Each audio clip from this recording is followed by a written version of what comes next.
दोस्तों नमस्कार, मैं दिनेश विद्यार्थी पत्रकार एक बार फिर हेलो न्यूज़ वर्ल्ड में आपका स्वागत करता हूं। आप देख रहे हैं हेलो न्यूज़ वर्ल्ड सोच बेहतर कल की। आज शख्सियत कार्यक्रम में हम आपकी मुलाकात वरिष्ठ अधिवक्ता एवं पत्रकार नरेश चौहान जी से करवा रहे हैं। देखिए हेलो न्यूज़ वर्ल्ड की रिपोर्ट। आप हमारे चैनल को लाइक, सब्सक्राइब और शेयर करना नहीं भूलें।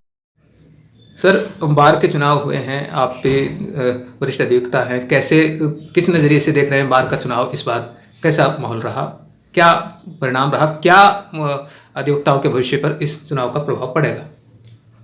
देखो दिनेश जी, न्याय आपके द्वार अभियान पिछले 20 सालों से ज़्यादा हम चलाते आ रहे हैं। हमारी मुख्य मांग तो बल्कि यही चली आ रही है कि पंजाब हरियाणा हाई कोर्ट की एक बेंच रेवाड़ी में स्थापित होनी चाहिए, क्योंकि justice eight door, justice delayed, justice denied.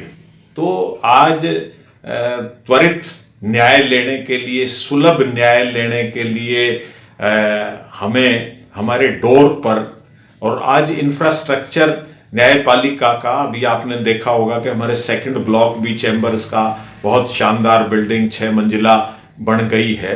तो यहाँ हमारे पास भूमि भी उपलब्ध है, सारी चीज़ें हैं, और यहाँ एक हाई कोर्ट की बेंच स्थापित होनी चाहिए। ये रही बात बार एसोसिएशन के इलेक्शंस की, एक तो हम चाहेंगे कि ये साल भर के लिए ना हो, जैसे बार काउंसिल के हमारे एक टेनोर है, इस तरह से बार एसोसिएशन के चुनाव भी कम से कम 3 साल के टेनोर के लिए होने चाहिए। और अब इस कोरोना महामारी ने सारा सिस्टम बिगाड़ दिया, वरना एक स्मूथ हो गया था कि भाई अप्रैल में थ्रू आउट चुनाव होंगे, लेकिन इस कोरोना की वजह से वो सिस्टम डिस्टर्ब हुआ और अभी 17 तारीख को पंजाब हरियाणा चंडीगढ़ बार एसोसिएशंस के हर जगह चुनाव हुए। लेकिन इन चुनावों में एक जो बात अखरी, और वो एक किस्म से ठीक नहीं थी, कि चुनाव में जो मेल प्रैक्टिस वाली बात है, करप्शन की बात है, वो एन मौके पर, ये बात तो ठीक है कि एक ही जगह वोट डाल सकता है, 2-3 बार एसोसिएशन में आदमी अपने आप को रजिस्टर्ड तो करवा सकता है, उसकी सहूलियत। अब जैसे डिस्ट्रिक्ट हेडक्वार्टर रेवाड़ी है हमारा, तो रेवाड़ी डिस्ट्रिक्ट हेडक्वार्टर हो गया, बावल और कोसली सब डिवीजन हो गया। तो अगर मैं चाहूं तो मैं बावल का भी मेंबर बन सकता हूं, कोसली का भी मेंबर, क्योंकि मंथली ड्यूज मेरे को वहां भी देने पड़ेंगे, रेवाड़ी भी देने। लेकिन जहां तक चुनाव की बात होती है, वहां बार काउंसिल का एक रेजोल्यूशन है कि आप एक ही जगह वोट डालेंगे, उसका आपको एफिडेविट देना होगा कि मैंने फला जगह वोट डालना है। इस बार उस मामले में रेवाड़ी में, बावल में थोड़ा सा गड़बड़ हुई, और हम समझते हैं कि और जगह भी रही होगी। कुछ वोट बावल में बढ़ा दिए 200 के करीब, और यहां से भी घट गए, दाएं बाएं से भी वो वोट वहां चले गए।